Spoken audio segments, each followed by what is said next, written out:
Here, conservation of angular momentum means if the external torque is zero, total angular momentum of the system remain conserved. अगर torque zero है तो angular momentum उसका conserve होता है. As in case of linear momentum, if the external force is zero, the total linear momentum of the system remain conserved. Here torque tau is equal to rate of change of angular momentum, that is dl by dt. If tau is equal to 0, then dl by dt is equal to 0. And you know that if the differentiation of any physical quantity is 0, then physical quantity that remain constant. So L is equal to constant, L is equal to I omega is equal to constant. इसका practical application क्या है कि आई और omega का जो product है ये हमारा कांस्टेंट है. दोनों मिलके कांस्टेंट होते हैं. अगर एक बढ़ेगा तो दूसरा घटेगा, ध्यान में रखना. दोनों मिलके कांस्टेंट होते हैं. इसका प्रैक्टिकल एप्लीकेशन देख सकते हो कि अगर एक रोटेटिंग टेबल है, अगर यही टेबल अगर हमारा घूम रहा है और इस पर एक आदमी वेट लेकर के दोनों हाथ में ऐसे खड़ा हो जाए और टेबल रोटेट करे, अगर उसे अब स्पीड को कम करना है तो क्या करेगा? हाथ को फैला देगा. Stretches his hands.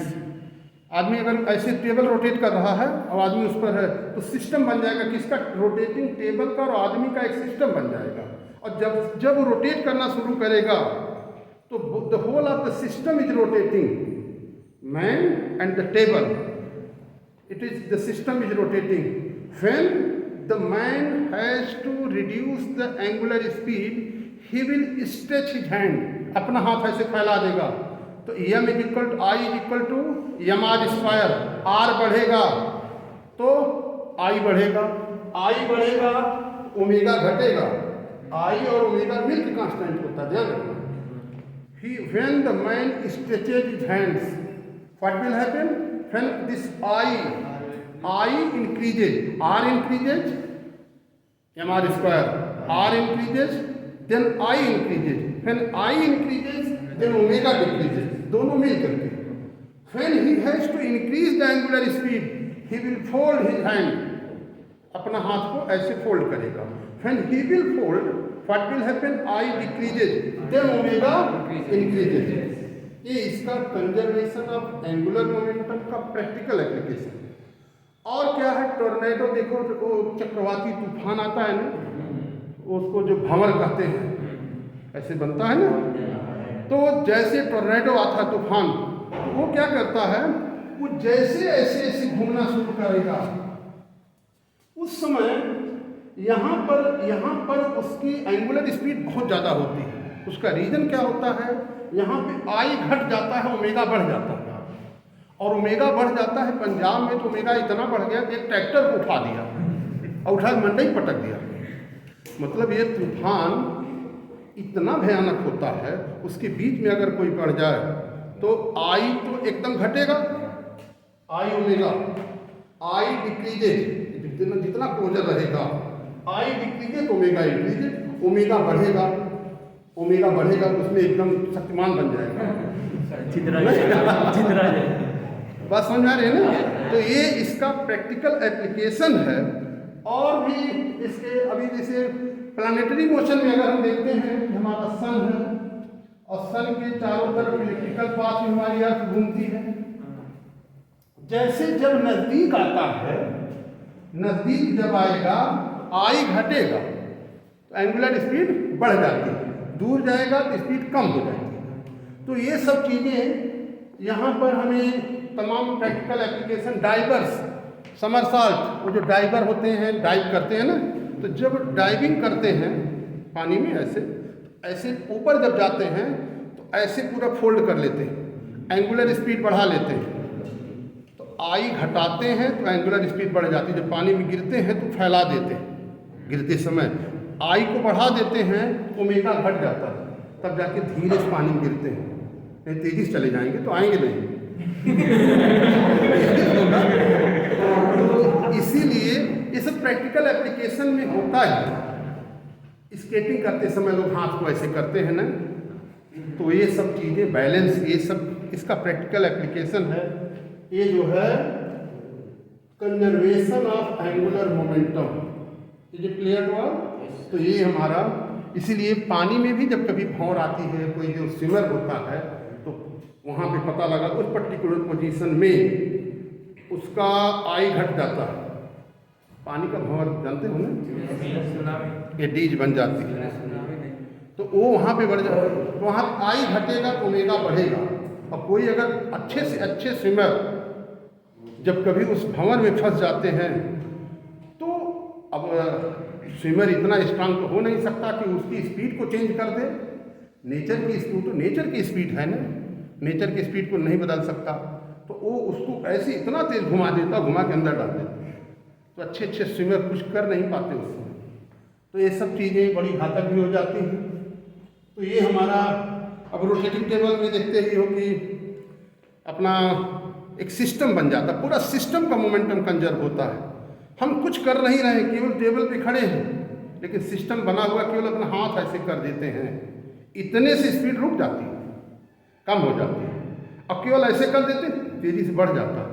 इसका एप्लीकेशन कहीं कहीं टेबल वगैरह, कई बच्चों का झूला वूला भी ऐसे रहता है, तो वहाँ पे इस तरह की सिचुएशन रहती है कि हम ऐसा करके सिस्टम बन जाता है, तो आई और ओमेगा का एक रिलेशन बनता है। इस पर न्यूमेरिकल क्वेश्चन भी एक होता है कि if the earth suddenly shrinks 1/64 times of its initial volume, then what will be the duration of the day? Note down the numerical question. If the earth suddenly shrinks, if the earth suddenly shrinks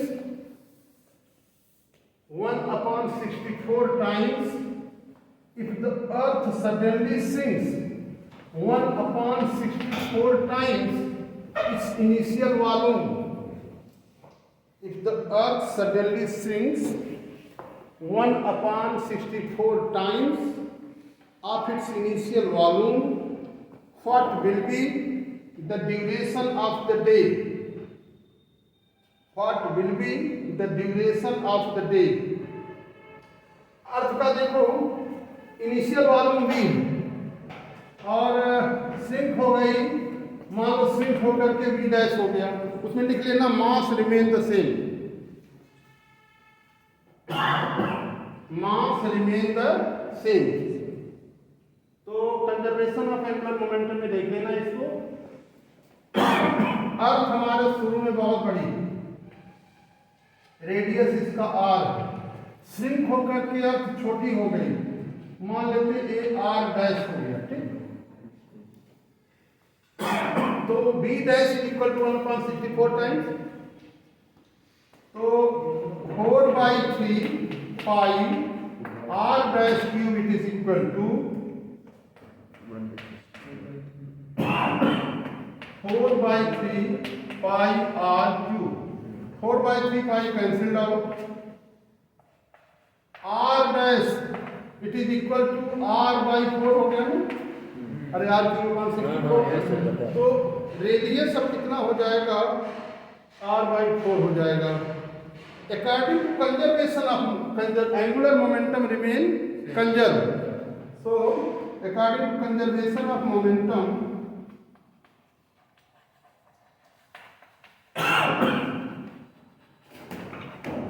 conservation of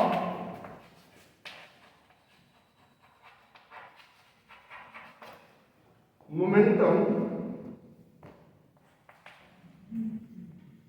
I2 omega 2 is equal to I1 omega 1, ध्यान रखना। इन पहले बार I1 omega 1, इसकी angular velocity मान लेते हैं it is omega 1, इसकी angular velocity omega 2, इसका moment of inertia I1, इसका moment of inertia I2, I2 omega 2 is equal to I1 omega 1.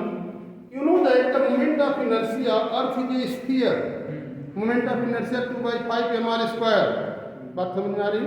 So I2 ये हमारे पास हो जाएगा, I2 को लिखेंगे 2/5 m, mass remain the same, mr2 omega को लिखेंगे 2 pi upon T2। Is it clear to all? Omega is 2 pi upon 2/5 mr square कल बताए थे। स्फीयर का मोमेंट ऑफ इनर्शिया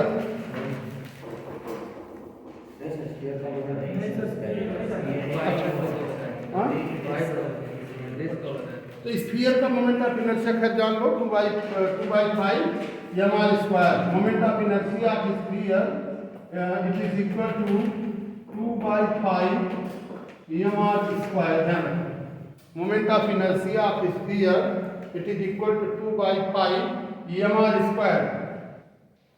तो 2/5 mass remain the same, r2 square 2 pi upon T2। अब जो I1 इसको लिखेंगे 2/5 m ये r1 square. Clear?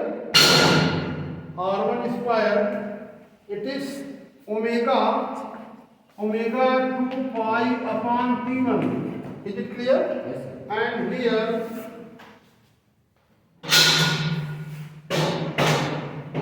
a 2/5 m cancelled both sides, even 2 pi is also cancelled, so r2 square you have r2 square upon T2, it is r1 square upon T1। here r2 यहाँ पे हम एक काम कर सकते थे ना कि r1 r2 ले लो, पहले वाले का r1 था, दूसरे वाले का r2 ऐसे कर लो, कोई दिक्कत नहीं है। और यहाँ पे ऐसे ही यहाँ पे v डैश है ना, तो v1 v2 कर लो, ठीक रहेगा, ज़्यादा ठीक है। अगर हमने ले लिया सिंबल तो यहाँ पे r2 ये r2 कर देंगे, ये r1 कर देंगे, ठीक है। तो ये r1/4 होगा और ये r2 is equal to r1/4। इधर r2 आप ले लिया तो इसमें ऐसा कर सकते हो और ये बात समझ में आ रही। Now here in place of r2 you can put r1/4, so r1/4 तो r1/4 का square upon T2 it is equal to r1 square upon T1। so here r1 square अपॉन 16 1 upon T2 it is r1 square upon T1, r1 square cancel out। here T2 is equal to हमें T2 चाहिए, तो T2 it is equal to T1 upon 16। Earth अभी 24 घंटे में चक्कर करती है, तो इसका मतलब इनिशियल ड्यूरेशन इसका 24 आवर था अपॉन 16 8 3 3/2 1.5 आवर। मतलब अगर अर्थ सिकुड़ जाए और 1/64 ऑफ इट्स वॉल्यूम, तो अब वह है 1.5 घंटे की चक्कर करेगी, मतलब 45 मिनट का दिन होगा, 45 मिनट की रात। अभी 24 घंटे होता तो लगभग 12 घंटे दिन 12 घंटे रात चलता। तो कल स्कूल में आने के बाद 2-3 दिन तक चलेगा। एक पीरियड फिजिक्स, हर पीरियड के बाद एक दिन फिजिक्स नहीं, एक दिन नहीं, मतलब एक पीरियड, एक दिन फिजिक्स, एक रात मैथ।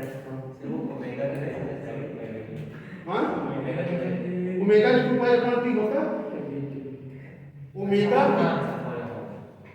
नहीं तो थीटा अपॉन T, और पूरा सर्कुलर के लिए omega theta 2 pi upon T। ये बात समझ में पहले पढ़ाया है। हाँ तो is it clear to all? तो इस पर क्वेश्चन बनते हैं इस टाइप के conservation of. One more question note down a question. If Earth suddenly contracts, if the Earth suddenly contracts to half of its present radius, if the Earth suddenly contracts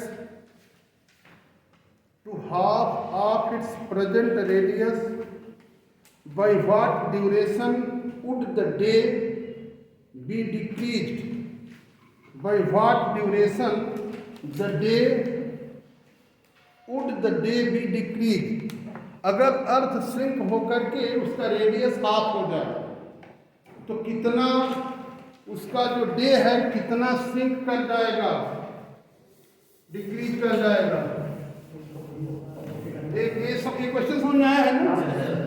तो the same you have to follow the earth suddenly sinks, तो you know that I1 omega 1 it is equal to I2 omega 2, तो शुरू में 2 by 5 mr square omega 2 pi upon T1।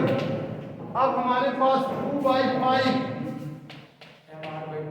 m r by 2 का square R square by 4 और 2 pi upon T2, तो T2 calculate कर डालो, मास remain the same, तो 2 by 5 m चला गया, 2 pi also cancel, here r square it is r square by 4 or it is upon T1, it is T2, r square cancelled out, so T2 it is equal to T1 by 4, 24 upon 4, 6 hours, 6 hours, is it clear? yes sir ये 6 hours हो जाएगा, मतलब 6 घंटे तक ये जो है decrease time देखो जरा, डिक्रीज टाइम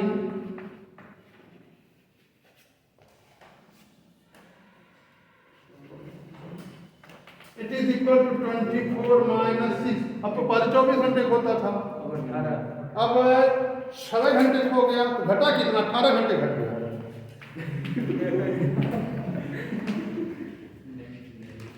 मतलब अब 6 घंटे में आप चक्कर कर लेगी पूरा, तो 3 घंटे का दिन, 3 घंटे की रात हो जाएगी। हाँ, एक दिन का स्कूल हो जाएगा। हाँ, एक दिन का पूरा चल जाएगा। तो ठीक है, तो ये जो है 18 आवर्स घट जाएगा, बात समझ आ रही ना? हाँ, इसके बाद हम लोग पढ़ते हैं the rolling motion. Rolling motion और रोटेशनल मोशन में डिफरेंस है, पता है ना? रोलिंग मोशन, हाँ, रोटेशन एक पर्टिकुलर एक्सिस से होता है। कोई बॉडी दुनिया में अगर रोल करती है तो रोलिंग के साथ रोटेशन भी करती है और ट्रांसलेशनल मोशन, लीनियर मोशन भी करती है। तो इस नाते रोलिंग मोशन का रोल है, देखो क्या है।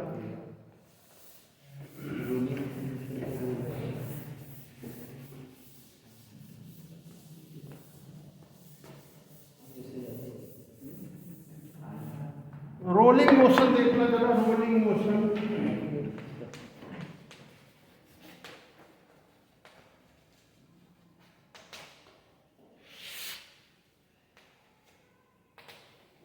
when a body rolls on a surface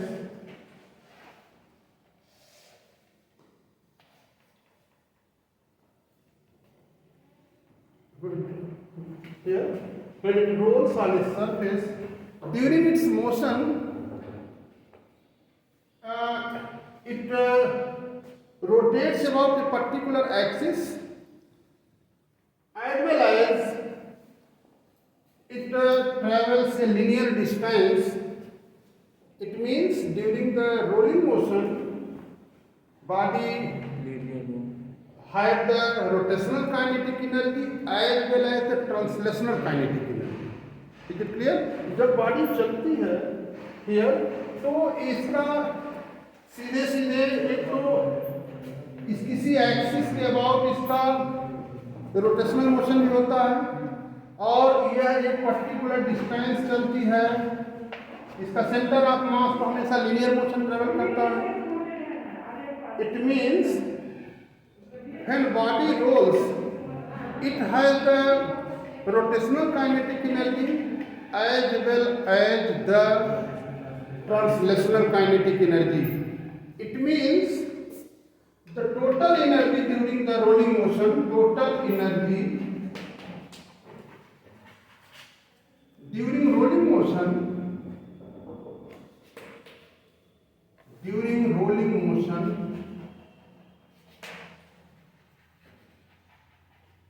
it means the total energy during rolling motion is equal to half mv square plus half I omega square. Clear? तो ये हमारे पास वैल्यू आ जाती है। कभी कोई पूछा जाता है कि what is the ratio between the rotational motion and the total energy. तो यहाँ पे हमारे पास टोटल एनर्जी आ गई, total energy during the rolling motion and the rotational kinetic energy here, rotational kinetic energy it is half I omega square. Here you know that half I omega square, half I is m K square होता है ना। If k be the radius of gyration, then हम लिख सकते हैं कि half m K square omega is equal to v is equal to r omega. अगर rolling body का रेडियस अगर r है तो हमारे पास omega is equal to, you know that v is equal to r omega, तो omega is equal to v upon r, so v square upon r square. तो हमारे पास एक रिलेशन मिल जाता है हाफ एम बी स्क्वायर के square upon are square. ये ध्यान रखना, हाफ एम बी स्क्वायर के स्क्वायर अपॉन आर स्क्वायर। ये रोटेशनल काइनेटिक एनर्जी हो गई। टोटल एनर्जी में अगर हम देखते हैं, total energy half M B square plus half I omega square, half I omega square, here half M B square, half I omega square, here we can write as in place of I omega square half M B square के square B square upon half M B square के square upon are square, half M B square के square upon are square.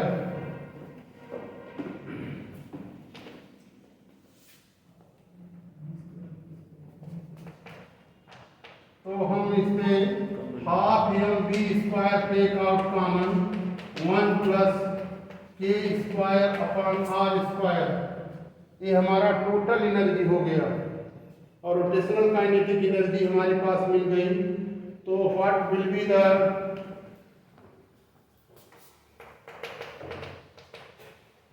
Ratio. अब ratio देखेंगे। Now it is the rotational kinetic energy, rotational kinetic energy upon total energy. Here you have rotational kinetic energy is half M B square के square upon are square upon here half M B square 1 plus K square upon are square. So cancel out and we get as K square upon are square, और इसको लिख सकते हैं k square plus r square upon are square. तो ये cancel हो जाएगा। We can write as k square upon k square plus r square. तो एक रिलेशन हमें इस तरह से मिल जाता है के square upon k square plus r square. तो ये ध्यान में रखना, ये रोलिंग मोशन कभी कभी पूछा जाता है कि what will be the velocity at the bottom of the inclined plane when a rolling body rolls on the inclined surface. तो हम इसमें लिखेंगे, देखो next, rolling motion on inclined plane, on inclined plane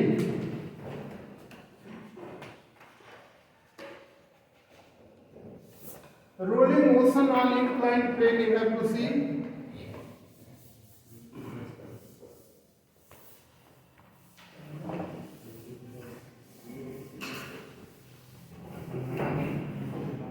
Have you noted it? Yes, sir. Yes.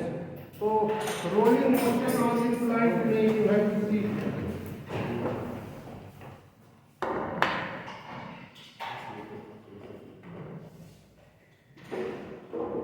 अगर एक body हमारे पास है और यहाँ से होल्ड कर रही, height h starts from rest, what will be the velocity at the bottom? We have to calculate. You know that when velocity is at the top, it will have the potential energy, and this potential energy when it rolls on the inclined plane, this potential energy is converted into the rotational kinetic energy as well as the translational energy. It means the potential energy at the top mgh is equal to half mv square plus half I omega square. Is it clear now? So here half mv square, half mk square, omega is equal to b upon r का whole square. अभी वहाँ किए थे ना, v is equal to r omega. Is it clear? Rolling body का radius अगर r है, so here half mv square, half mv square k square upon r square, it is mgh. तो value हो जाएगी mgh take out, half mv square take out common, half mv square 1 plus k square upon r square. Here it is mgh, here m cancel out, तो फिर हमारे पास हो जाएगा ये 2gh means v square it is equal to 2gh अपॉन 1 plus k square upon r square, k square upon r square. तो ध्यान में रखना, therefore v is equal to कितना हो जाएगा a. तो velocity of the rolling body at the bottom, this is the velocity of the rolling body at the bottom of the inclined plane. ये derivation आता है कि prove that the velocity of the rolling body at the bottom of the inclined plane v is equal to root 2 gh upon 1 plus k square upon r square. तो ये हो जाएगा velocity of the rolling body at the bottom of inclined plane. It is velocity of rolling body at the bottom of inclined plane.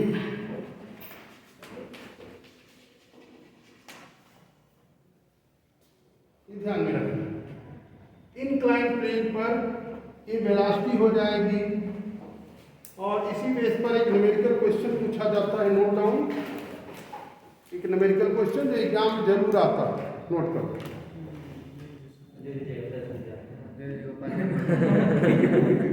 If ring solid cylinder, note down, if ring solid cylinder and the solid sphere, if ring solid cylinder and solid sphere rolls down the inclined plane, rolls down the inclined plane without slipping,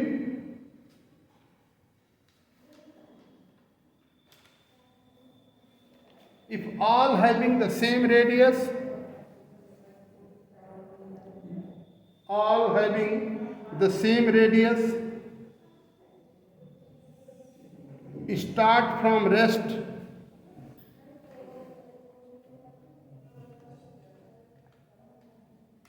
which of the bodies reach the ground with maximum velocity? which of the bodies reach the ground with maximum velocity? कौन सी body maximum velocity से यहाँ पहुँचेगी? हमारे पास 3 body है।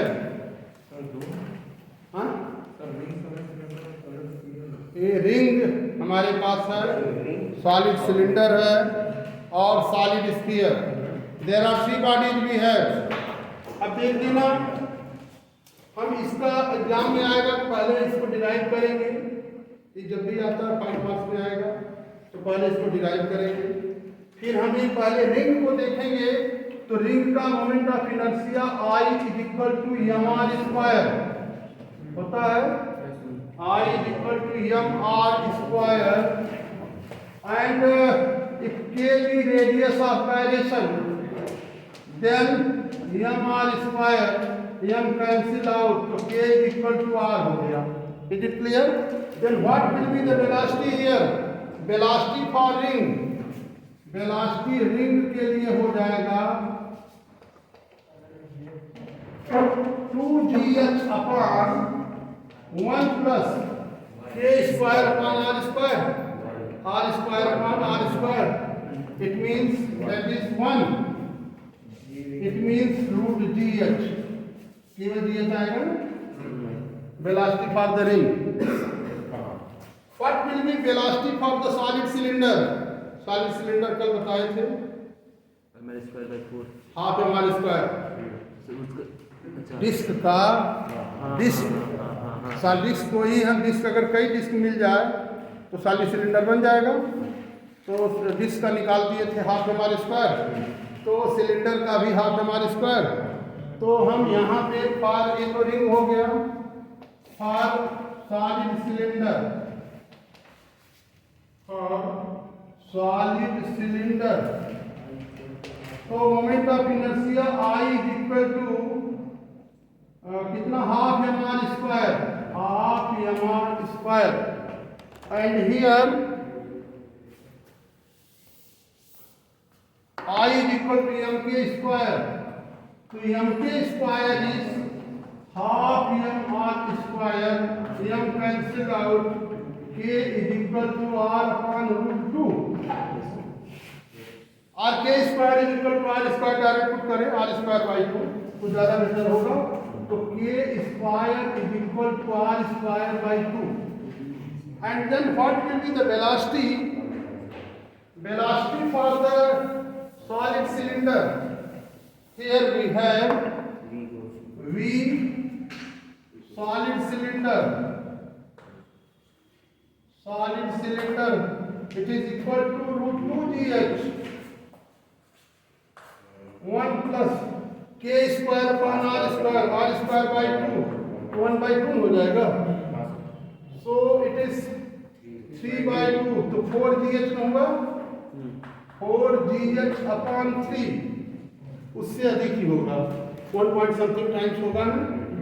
इसका मतलब अगर एक व्हील, एक रिंग और एक सॉलिड सिलेंडर को अगर रोल कराया जाए कौन पहले पहुंचेगा? ये सॉलिड सिलेंडर। अब जरा स्फीयर को देखते हैं। फॉर स्फीयर का मोमेंट ऑफ इनर्शिया कितना होता है? 2/5 mr स्क्वायर सॉलिड स्फीयर। तो हमारे पास I फॉर सॉलिड स्फीयर